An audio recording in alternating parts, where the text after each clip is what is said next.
오늘 출애굽기 11장 말씀을 통해서 말씀을 깨닫는 지혜와 응답받는 기도의 은총이 우리에게 넘치게 될 줄로 믿습니다.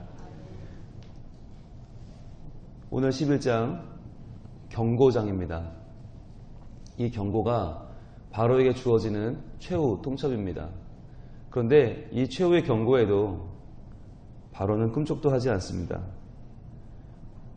11장 1절입니다. 여호와께서 모세에게 이르시기를 내가 이제 한 가지 재앙을 바로와 애굽에 내린 후에야 그가 너희를 여기서 내보내리라. 그가 너희를 내보낼 때에는 여기서 반드시 다 쫓아내리니. 자, 이제 내가 이제라고 말씀하십니다. 내가 이제. 자, 하나님도 그 모든 인내심이 이제 끝까지 왔고요. 하나님이 계획하셨던 10가지 재앙, 애굽이 그렇게 좋아하는 완전수, 애굽 사람들이 가장 좋아하는 숫자 10, 그것을 다 채워주겠다는 거예요. 이제 마지막이다. 그런데 그가 너희를 여기서 내보내리라. 그런데 내보내는 걸로 끝나는 게 아니죠. 그가 너희를 내보낼 때에는 여기서 반드시 다 쫓아내리니. 이 두 가지 단어가 차이가 있다고 그랬어요. 보내리라, 이거는 놔주는 거죠. 방임하는 거죠. 그래, 가든지 뭐. 이게 보내는 거라고 한다면 쫓아낸다고 하는 말은 뭐예요? 제발 좀 가라고 밀어내는 거죠. 등을 떠미는 거죠. 제발 좀 가라. 여러분, 이 쫓아낸다고 하는 말, 이게 참 재밌는 말인데 히브리어로 가라시예요. 가라시, 제발 좀 가라시 보내는 거예요. 쫓아낸다. 그러니까 이게 무슨 말이냐면 그냥 간다니까 가는 거, 언제 갔어? 이렇게 보내는 게 아니라 적극적으로 밀어서라도 내보내고 싶을 정도로. 그러니까 이게 애굽 사람들의 마음이 좋아서 보내는 게 아니라 하나님의 권능을 받기 때문에 하나님의 두려움 앞에 떨면서 제발 좀 가라 이렇게 보낸다는 거예요. 그러니까 출애굽은 애굽 사람들이 보내준 게 아니라 하나님의 강권적인 손이 임하니까 애굽 사람들이 견딜 수가 없었다는 거죠. 그 표현을 정확하게 해주는 말이 11장 1절인데 이 말은 여기서 처음 쓴 말이 아닙니다. 6장으로 한번 가볼까요? 출애굽기 6장 1절에서 이 모든 재앙이 시작되기도 전에 하나님께서 6장 1절에 이렇게 말씀하셨어요. 여호와께서 모세에게 이르시되 이제 내가 바로에게 하는 일을 내가 보리라. 강한 손으로 말미암아 바로가 그들을 보내리라. 자, 보내리라 표시해 보시고 강한 손으로 말미암아 바로가 그들을 그의 땅에서 쫓아내리라. 이게 가라시예요. 쫓아내리라. 가라시. 그러니까 하나님께서 강한 손으로 말미암아, 강한 손, 하나님의 권능이 임하니까 권능 때문에 바로가 그들을 보내고 그들을 쫓아낼 것이다. 하나님께서 그 모든 재앙이 있기 전에 하셨던 그 말씀을 지금 똑같이 반복하고 계신 것이죠. 무엇을 볼 수 있냐면 하나님의 말씀이 이루어진다는 것을 볼 수 있죠. 하나님의 말씀이 성취되는 것이죠. 하나님은 그냥 그때 생각나는 대로 말씀하는 분이 아니라 철저히 계획하고 진행을 하세요. 그게 왜 중요하냐면 그렇다면 우리는 그때 상황에 맞춰 살 게 아니라 미리 주어지는 말씀에 맞춰 살아야 한다는 것이죠. 하나님이 말씀하신 것을 이루는 분이기 때문에 우리는 이제 말씀을 읽으면 하나님 말씀을 주목하면 하나님이 어떻게 행하시는지를 미리 알 수 있는 은혜가 있는 거예요. 그러니까 말씀을 무시하는 바로는 주어지는 말씀을 다 무시했다 결국은 그 말씀대로 되는 날 아무 손도 못 써보고 속수무책으로 당했어요. 그런데 그의 이스라엘 백성들은 구별되었어요. 왜요? 주시는 말씀을 알고 받고 순종했기 때문에. 그러니까 사람들이 어떤 일을 만나느냐 하는 것은요, 어쩌다 그렇게 된 게 하나도 없는 거예요. 하나님의 바운더리 안에서는 하나님 주신 말씀을 받고 듣고 믿고 신뢰하고 순종하면 그 말씀 그대로 임하는 은혜가 임하고, 말씀을 듣고도 반응을 하지 않고 무시하면 그 말씀대로 임하는 화를 만나게 되는 거죠. 그러니까 말씀은 똑같이 임해요. 그런데 그 말씀이 은혜로 임하느냐 화로 임하느냐는 미리 주시는 그 말씀을 얼마나 귀를 열어 듣고 따랐느냐, 순종하고 청종했느냐가 그 모든 결과를 가르는 거예요. 그러니까 어떤 사람에게는 하나님은 이상하게 나만 갖고 그래. 하나님은 왜 남을 못 살게 굴어. 하나님 내가 뭐 잘 되는 꼴을 못 보시는 것 같아. 라는 분도 있고, 어떤 분은 야, 하나님 정말 굉장한 분이야. 야, 하나님 정말 너무 멋져. 하나님 너무 좋아. 하는 분이 있어요. 아니, 하나님이 달라요? 똑같은 분이세요. 하나님은 말씀한 대로 이루시는 분. 그런데 그 말씀에 대한 반응이 어떠냐에 따라서 우리의 모든 삶의 내용도 바뀌고 우리가 만나는 하나님도 마치 다른 분처럼 느껴진다는 것이죠. 그래서 출애굽기는요, 정확하게 하나님의 말씀이 이루어지는 과정과 결과를 우리에게 보여주고 있어요. 어떻게 살아야 되겠는가? 주신 말씀을 붙잡고 그 말씀을 따라 순종하고 청종하는 것이 우리의 삶이 하나님의 은혜로 사라지는 유일한 방법이다라는 것입니다. 2절입니다. 백성에게 말하여 사람들에게 각기 이웃들에게 은금 패물을 구하게 하라 하시더니, 자, 이제 떠날 준비하라는 거죠. 떠날 준비합니다. 이제 애굽을 떠납니다. 이제 종살이 안 합니다. 다 그만둡니다. 광야로 갑니다. 그런데 희한한 건요, 여기서 광야로 가려면 뭐가 필요합니까? 뭐 있어야 됩니까? 광야에서 뭐가 필요합니까?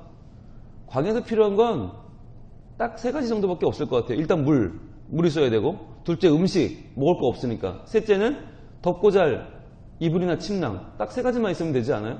여러분, 광야에서 은금이 왜 필요해요? 광야에서 은그릇에 물 담아 먹으면 좀 더 맛있어요? 은이고 금이고 사실 필요가 없어요. 광야에서는 그거 아무것도 필요 없는데 하나님은 왜 은금 패물을 챙기라고 하십니까? 왜입니까? 같이 보겠습니다. 출애굽기 36장으로 갑니다. 36장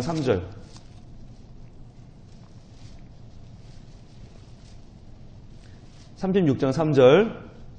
그들이 이스라엘 자손의, 자, 그들은 누구냐? 2절부터 볼게요. 모세가 브살렐과 오홀리압, 자, 2사람을 뽑죠. 이 2사람은 바로 성막을 만드는 기술자죠. 및 마음이 지혜로운 사람 곧 그 마음에 여호와께로부터 지혜를 얻고 와서 그 일을 하려고 마음에 원하는 모든 자를 부르매, 자, 그들이 이스라엘 자손의 성소의 모든 것을 만들기 위하여 가져온 예물을, 자, 예물 표시해 보시고요. 이 예물이 뭐냐? 성소의 모든 것을 만들기 위해 가져온 예물이 있었는데 모세에게서 받으니라. 그러나 백성이 아침마다 자원하는 예물을 연하여 가져왔으므로, 자, 아침마다 계속 그 백성들이 예물을 가지고 왔대요. 성소를 만들기 위한, 즉 하나님의 성막을 만들기 위한 예물. 성막은 왜 만들어요? 예배하기 위해서, 제사하기 위해서죠. 그러니까 하나님이 내 백성을 보내라. 다음에 항상 나오는 말이 뭐예요? 그들이 나를 섬기리라. 즉 하나님을 예배하는 것이 목적이잖아요. 출애굽 목적은 자유가 아니라고 했죠. 예배라고 했죠. 예배를 얻고 예배를 통해서 자유를 얻는 것이 출애굽의 목적이었어요. 그러니까 은금 패물을 왜 받으라고 하나? 예배, 이 예물을 드리기 위해서죠. 성소를 만들 예물을 드리기 위해서. 자, 그러면 성소를 만들기 위한 예물이 뭐가 있었나? 35장으로 갑니다. 35장 5절. 35장 5절을 보시면, 너희의 소유 중에서 너희는 여호와께 드릴 것을 택하되 마음에 원하는 자는 누구든지 그것을 가져다가 여호와께 드릴지니, 자, 뭘 드려요? 곧 금과 은과 놋과. 자, 금 표시하시고 은 표시하시고. 금, 은 어디 있었어요? 광야에 사는 사람들이 금이 어디 있고 은이 어디 있어요? 바로 애굽을 빠져나올 때 하나님이 말씀하셨어요. 은금을 챙겨라. 은금 패물을 구하게 하라 하시더니, 바로 오늘의 말씀이죠. 그러니까 하나님은요, 갑자기 아무것도 안 주고 가만히 있다가 광야에서, 야, 그러고 보니까 성막 지어야겠는데, 야, 금 좀 있냐? 아니, 하나님 광야에 금이 어디 있어요? 그게 아니라 처음에 출애굽 할 때부터 하나님은 준비시키는 거예요. 야, 은금 패물 챙겨라. 아직 이스라엘 백성은 이거 뭐 어디다 쓸지도 몰라요. 성막이 뭔지, 성소가 뭔지도 몰라요. 그런데 하나님 준비부터 시키시는 거예요. 일단 챙겨라. 하나님 물 챙겨야 될 것 같은데 하나님 음식이 아니야. 은금 챙겨. 하나님의 목적은 그들의 자유에 있는 것이 아니라 예배에 있는 것이다. 하나님의 관계에 있다는 거예요. 그러니까 우리는 종살이 하다가 종살이 이제 그만두고 나오니까 야, 좋다, 자유인이다, 야, 이제부터 신난다. 우리 초점은 여기 있지만 하나님은 그게 아니라 너희는 내 백성 되고 나는 너희 하나님 되자. 관계에 있는 거예요. 그러니까 하나님과 우리는 눈이 다른 거예요. 시각이 다른 거예요. 때로는 하나님이 우리에게 엉뚱해 보이는 걸 준비시킬 때가 있어요. 그럼 우린 그러죠. 하나님 그거 준비할 때가 아닌데요. 하나님 세상 물정을 몰라도 한참 모르시네. 지금 그거 할 때가 아니에요. 그런데 하나님은 어떻게 해요? 하나님은 우리와의 관계를 위해서 그것을 말씀하시는 것이고 하나님의 더 멀리 보시는 계획을 통해서 말씀하시는 거죠. 그러니까 우리는 우리 시각대로 보고 우리 눈대로 근시안적인 시각에서 하나님께 구하지만 하나님은 아니, 그보다 더 필요한 것은 그 멀리 있음을 알려주시는 거예요. 더 멀리 있음을. 지금 이스라엘 백성들에게는 당장 출애굽하는 게 제일 턱까지 찬 제일 급한 일이잖아요. 아니 출애굽이나 하고 나서 홍해나 건너고 나서 저 광야나 지나고 나서 그 다음에 생각해야 될 일을 하나님은 지금부터 미리 챙기라는 거죠. 왜? 지금 안 챙기면 그때가 뭐 없으니까. 여기서 그냥 나가면 광야에서는 은이고 금이고 어디서 구할 거예요? 뭐 남의 걸 뺏을 거예요? 구할 수가 없어요. 그때 성막을 만들어 하나님의 임재가 그들에게 임하려면 그때부터는 하나님의 필요한 그 모든 예물을 구할 곳이 없어요. 그러니까 지금 구하라는 거예요. 그러면 은금 폐물을 어떻게 구해요? 어디서 과연 구할 수 있을까요? 하나님 이 일을 위하여서 그러면 지금 처음 말씀하시나? 아니요. 준비시키셨어요. 어디서 준비시키셨나? 출애굽기 1장으로 갑니다. 출애굽기 1장부터 준비시키셨는데 바로가 이스라엘 백성들이 점점점 많아지자 그들을 위해서 한 일이 있었죠. 이걸 막으려고 한 일이 있어요. 11절 출애굽기 1장 11절 감독들을 그들 위에 세우고 그들에게 무거운 짐을 지워 괴롭게 하여 그들에게 바로를 위하여 국고성 비돔과 라암셋을 건축하게 하니라. 자, 국고성 표시하시고 라암셋 표시해 보세요. 이 라암셋이 고센 땅이에요. 지금 이스라엘 백성들이 살고 있는 고센 땅에 애굽의 모든 은과 금을 모아들이는 바로의 국고성을 쌓았단 말이에요. 라암셋을. 그런데 국고성 비돔과 라암셋을 바로는 이스라엘 백성을 괴롭히려고 세웠어요. 너희 한번 죽어봐라. 그리고는 국고성을 세웠는데 그 국고성 라암셋에서 이제 출애굽할 때 어떻게 해요? 라암셋에 다 모아놓은 바로의 은과 금을 그대로 가지고 나가는 거예요. 따로 모을 필요가 없어요. 따로 애굽 전역을 다니면서 은과 금을 모을 필요가 없이 하나님이 바로를 통해 다 모아놓으셨어요. 라암셋에. 그러니까요. 하나님을 모르고 하나님을 거부하는 바로는 자기 딴에는 머리를 쓴다고 한 일이 결국 이스라엘 백성을 도와주는 일이 된 것이고 이스라엘 백성들은 하나님을 섬기는 그들은 정말 때로는 너무 힘들고 너무 괴롭고 하나님 왜 이렇게 힘든 걸 우리가 다 해야 되나요? 하지만 결국 그들이 지은 국고성 라암셋에 있는 모든 예물을 그대로 들고 나간 거예요. 그러니까 하나님 없이 사는 사람들은 잘 되는 것처럼 보여도 결국 망하고 하나님 믿는 사람들은 하나님 뜻대로 되는 백성들은 지금은 안 되는 것 같아도 결국 그 복을 다 누릴 수 있다는 것이죠. 하나님은 출애굽기 1장에서부터 이것을 예비하신 것입니다. 자, 다시 우리 11장으로 갑니다. 3절 여호와께서 그 백성으로 애굽 사람의 은혜를 받게 하셨고 또 그 사람 모세는 애굽 땅에 있는 바로의 신하와 백성의 눈에 아주 위대하게 보였더라. 달라고 한 대로 다 준 거죠. 은이고 금이고 다 준 거죠. 그럼 왜 줬나? 두 가지 이유가 있는데 첫 번째 이유는 여호와께서 그 백성으로 애굽 사람의 은혜를 받게 하셨다 그런 거예요. 하나님이 애굽 사람들의 마음을 움직여서 은혜를 베풀게 하셨어요. 자, 은혜라고 할 때는 두 가지가 있어요. 은혜, 우리가 잘 아는 단어가 있고 잘 모르는 단어가 있는데 잘 아는 단어 은혜는 헤세드죠. 하나님의 은혜, 부어주시는 하나님의 신적인 은혜가 헤세드라면 여기 나오는 은혜는 헨이라고 한 단어예요. 헨은 사람의 은혜예요. 즉 호의죠. 호의. 은혜라고 하면 우리는 하나님이 주시는 걸 생각하니까 여기서 말하는 은혜보다는 호의라는 말이 더 맞는데 그럼 왜 애굽 사람들이 호의를 베풀까요? 그동안 그렇게 미워하고 죽이고 아들 낳으면 다 나일강에 던져 죽이는 그 만행을 저질렀던 애굽 사람들이 왜 지금 호의를 베풉니까? 왜 은이고 금이고 폐물을 다 빼줍니까? 여호와께서 그들을 은혜를 베풀도록 하신 거죠. 하나님이 하신 거죠. 그러니까 하나님이 하신 그 모든 능력의 일들, 권능을 보고 심판을 보고 그들은 이제는 정말 너무너무 치가 떨리기 싫은 거예요. 제발 가라. 우리가 이거 다 줄게. 이거라도 갖고 가라. 제발 우리 좀 살려줘. 라고 하는 거죠. 하나님께서 우리에게 믿지 않은 자들의 호의를 받게 하십니다. 왜요? 우리가 잘나서가 아니죠. 하나님의 권능이 임하면 하나님이 얼마나 대단하신 분인지를 세상이 알게 되면 세상이 우리에게 호의를 베푼다는 거예요. 그런데 더 중요한 이유가 있어요. 바로 그 두 번째죠. 또 그 사람 모세는 애굽 땅에 있는 바로의 신하와 백성의 눈에 아주 위대하게 보였더라. 이쪽 한번 쫙 가보세요. 모세는 애굽 땅에 있는 바로의 신하와 백성의 눈에 아주 위대하게 보였더라. 모세는 위대하게 보일 만한 품체가 하나도 없어요. 40년간 미디안 광야 생활했잖아요. 40년 목동 생활했어요. 아무것도 가진 게 없고 온몸은 먼지투성이고요. 손에 든 건 뭐예요? 지팡이 하나밖에 없어요. 80세면 이 당시에도 노인이에요.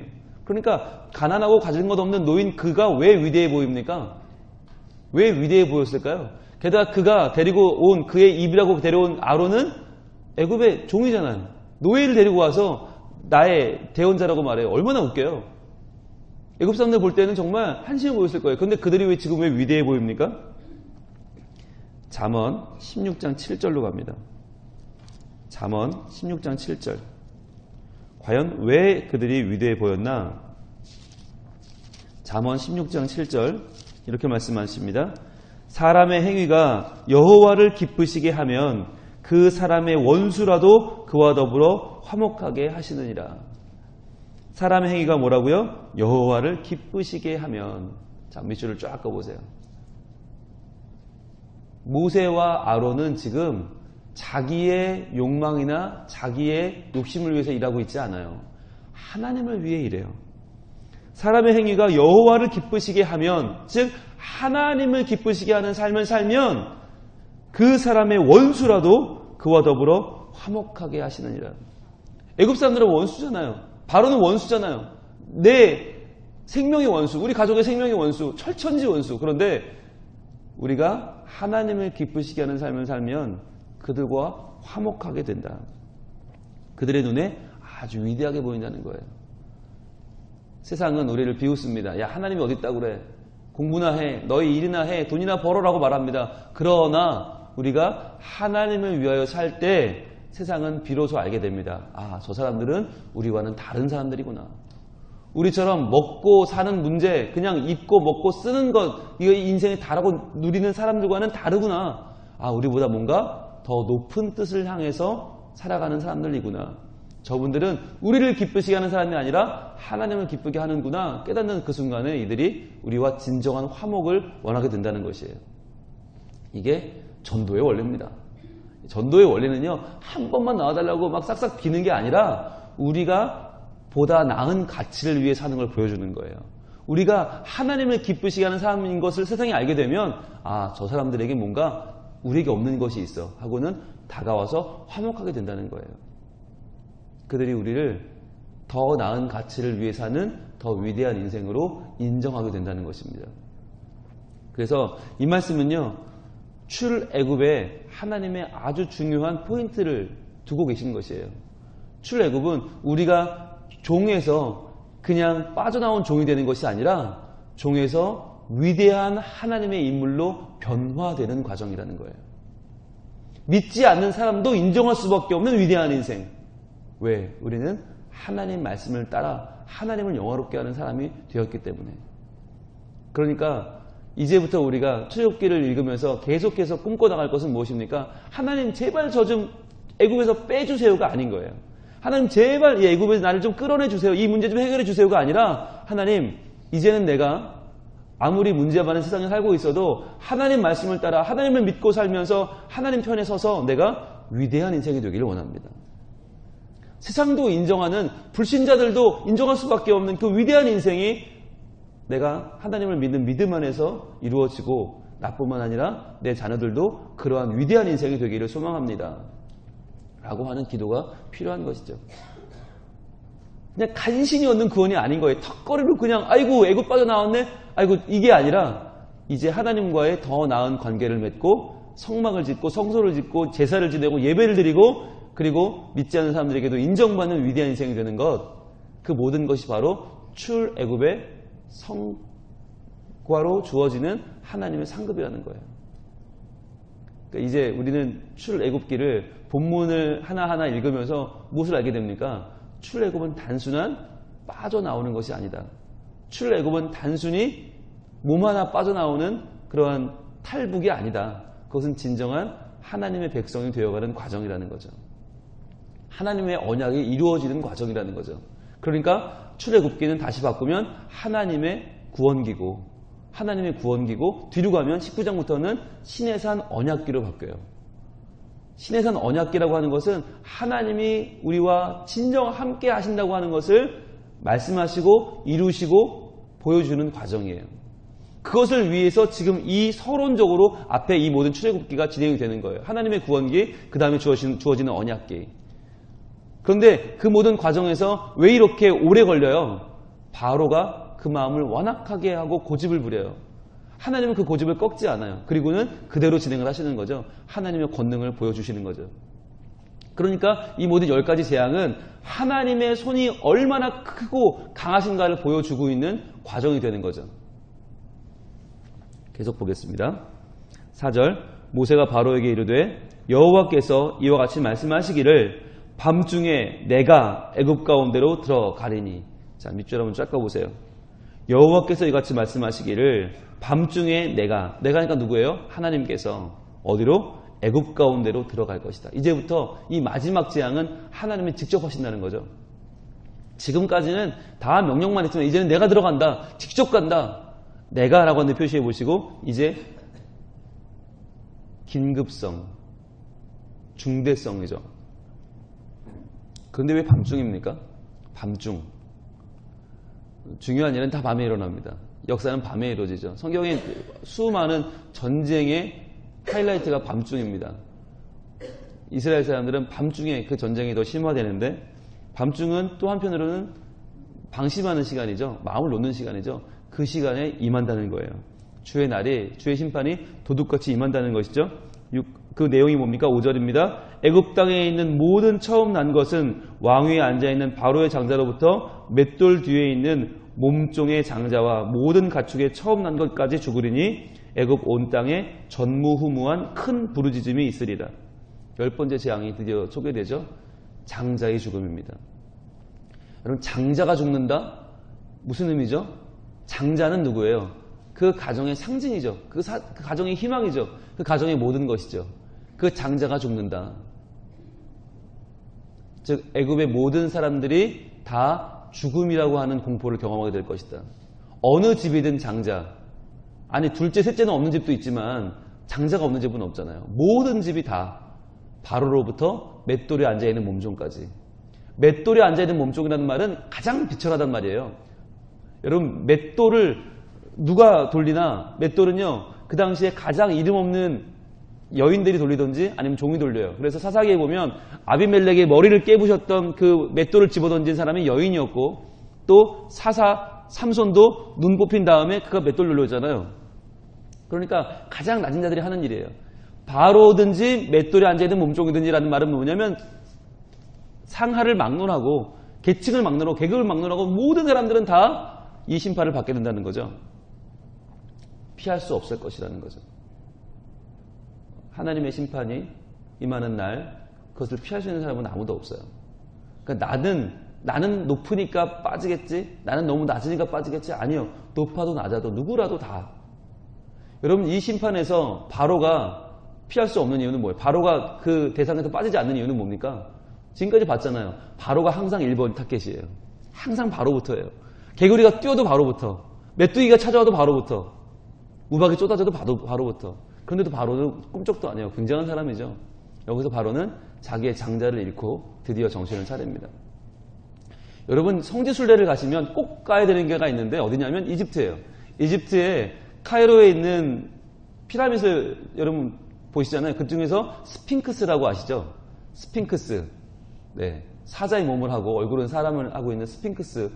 스핑크스 바로 앞에 보면 비석이 하나 있어요. 근데 그 비석을 가서 읽어보면 거기에 이제 고대 이집트 말로 이렇게 써 있어요. 참 이상한 일이다. 사람들의 집에 곡소리가 울려 퍼지고 있다. 참 이상한 일이다. 각 집마다 첫째 아들이 죽어나가고 있다. 정말 이상한 일이다. 동물들도 처음 난 것은 다 죽었다. 정말 희한한 일이다. 바로의 큰아들이 죽었다. 정말 알 수 없는 일이다. 라고 써 있어요. 그 유명한 지혜의 총본산이라고 하는 애굽의 사람들이 알 수 없다, 가장 알 수 없는 일 중에서 이 일은 정말 알 수 없는 일인데 어떻게 처음 난 것은 다 죽을 수 있지? 바로까지도? 라고 하면서 기록해 놓은 그 비석이 스핑크스 바로 앞에 있어요. 근데 여러분 우리는 알잖아요. 어떻게 된 건지. 사람들은 하나님 믿지 않으면 이것은 알 수 없는 일이에요. 신기한 일이고 끔찍한 일이에요. 그런데 하나님 백성의 그것은 소망이고 은혜죠. 복음이죠. 그래서 여러분 성지순례를 가시면 꼭 그 비석을 보고 오셔야 돼요. 그래야 정말 하나님이 하신 놀라운 일이 이게 사실이고 이 우리에게 반드시 일어나는 일이구나. 말씀이 성취되는구나 라고 하는 것을 깨달아 알 수 있는 좋은 기회가 되는 것이죠. 그리고 한편으로 보면 이것은 뭐죠? 복수죠. 복수. 애굽 사람들이 한 짓이 뭐예요? 남자아이 태어나면 다 나일강에 던져 죽였잖아요. 그 어마어마한 잘못을 했던 것, 여러분 이스라엘 백성들이 그 상처가 치유가 될까요? 그 상처가 과연 나음을 얻을 수 있을까요?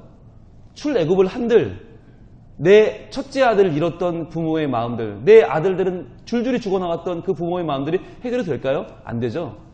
하나님은 그들에게 애굽인들이 한 짓을 똑같이 보여주는 거예요. 바로가 했던 짓을 똑같이 돌려주는 거예요. 너희도 한번 그 고통을 겪어봐. 이게 얼마나 못할 짓인지 너희가 한번 겪어봐. 애굽 사람들이 자기 장자가 죽는 날 그것을 깨달은 거죠. 바로가 깨달은 거죠. 이게 이렇게 부모의 마음을 쥐뜯어놓는 말도 안 되는 명령이었구나. 내가 정말 잘못한 일을 했구나. 내가 하나님 앞에 정말 죄를 지었고 사람 앞에 정말 죄를 지었구나. 똑같이 그 몫을 당한 뒤에 바로는 깨닫고 그들을 놓아주게 된 것이죠.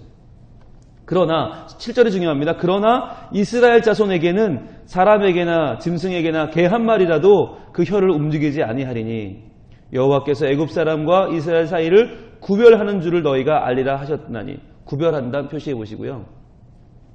자, 개 한 마리도 그 혀를 움직이지 않는다. 이 말이 무슨 말일까요? 바로 6절에 위에 보면 전무후무한 큰 부르짖음 있죠. 밑줄 한번 쫙가보세요. 전무후무한 큰 부르짖음. 그리고 그 밑에 개 한 마리도 그 혀를 움직이지 아니하리니 연결해 보세요. 애굽 땅에서는 전무후무한 큰 부르짖음이 고통이 통곡이 있는데 이스라엘 백성은 개 한 마리도 혀도 움직이지 않아. 이 말이 뭐예요? 움직일 일이 없는 거죠. 큰 부르짖음을 할 일이 없는 거죠. 왜? 아무도 안 죽으니까. 그 구별이 뭐예요? 하나님의 은혜인 것이죠. 다 죽어야 되는데 이스라엘 사람들은 아무도 죽지 않았어요. 그것이 하나님이 그들을 구별하신 것이다. 그러면 이스라엘 백성들은 다 착해서요? 다 사람들이 훌륭해서요? 아니요. 하나님의 은혜죠. 그러면 애굽 사람은 다 못돼서 죽은 겁니까? 다 죄가 많아 죽은 겁니까? 아니죠. 하나님의 구별하심이죠. 하나님을 믿느냐 믿지 않느냐는 이렇게 소중한 일이에요. 세상에서 살아가면서 내가 착하게 사느냐 못되게 사느냐가 중요한 게 아니라 내가 돈을 좀 더 버느냐 더 올라가느냐가 중요한 게 아니라 하나님의 사람이냐 그렇지 않냐가 중요한 거예요. 구별하는 유일한 기준은 하나님의 사람이냐 하나님의 말씀을 순종하느냐 하는 거죠. 그러면서 이제 이 일이 이루어질 것을 알고 8절입니다. 왕의 이 모든 신하가 내게 내려와 내게 절하며 이르기를 너와 너를 따르는 온 백성은 나가라 한 후에야 내가 나가리라 하고 심히 노하여 바로에게서 나오니라. 이제 모세가 화가 막 끌어오르는 거예요. 왜 이렇게 완악해? 왜 이렇게 말을 안 들어? 이런 재앙이 우리 이스라엘에게 내린 걸로 또 부족해서 너희 애굽 사람들도 이런 재앙을 만나야 되겠느냐? 이렇게 끝까지 고집을 부려서 너희가 이런 재앙을 만나고 나서야 보내겠느냐? 화가 나는 거예요. 여러분 이 분노가 뭘까요? 이 분노, 세상이 하나님께 나오지 않아 결국 하나님의 심판을 받게 되는 것에 대한 가슴 아픈 분노예요. 왜 이렇게 하나님 말씀을 듣지 않느냐? 왜 이렇게 하나님 앞에 결국은 저항하다가 결국 이런 큰 죽음을 맛본 뒤에야 너희가 내보내게 되겠느냐 하고 모세는 화가 나는 거예요. 여러분 이 분노가 필요합니다.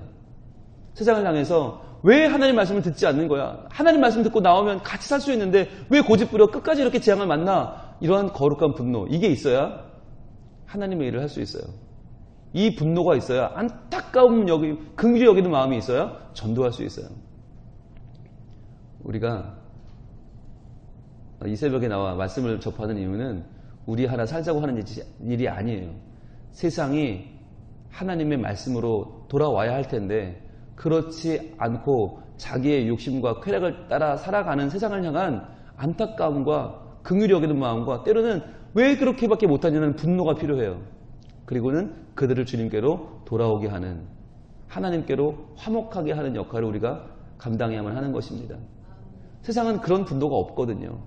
그런 안타까운 마음, 긍휼히 여기는 마음 전혀 없거든요. 그냥 그렇게 살다가 끝인 줄 알거든요. 바로 하나님을 만나 하나님 말씀대로 사는 우리가 이 마음을 가져야만 하는 것이죠.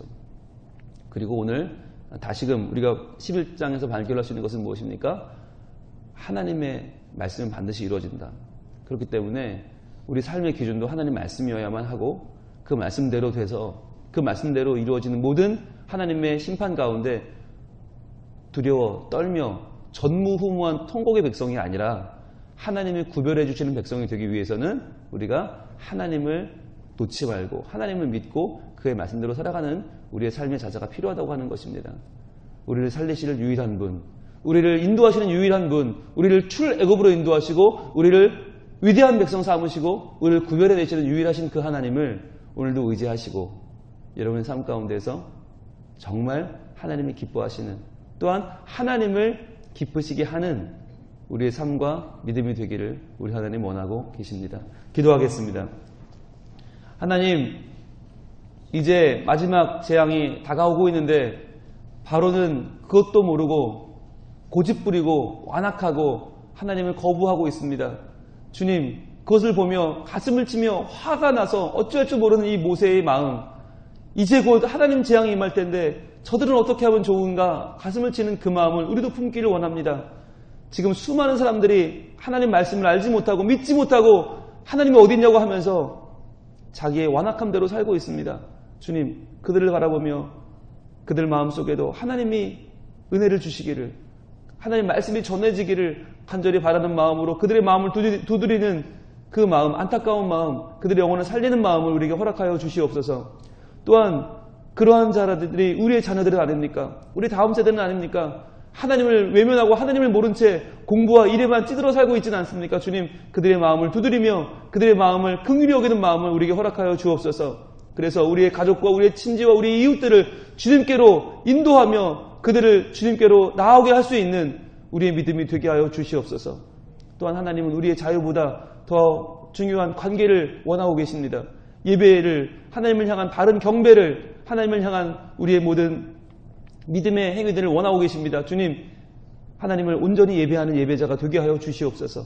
하나님을 온전히 높이는, 하나님을 기쁘시게 하는 예배자들이 되게 하여 주시옵소서. 우리 모두가 이 아침에 다시 한번 하나님을 향한 믿음을 결단하고 하나님을 모시고 하나님을 예배하며 살기로 작정할 때에 우리와 우리의 자녀들이 믿음이 굳건하여지고 그 생명이 살아 하나님을 온전히 예배하는 예배자로 살게 하여 주시옵소서.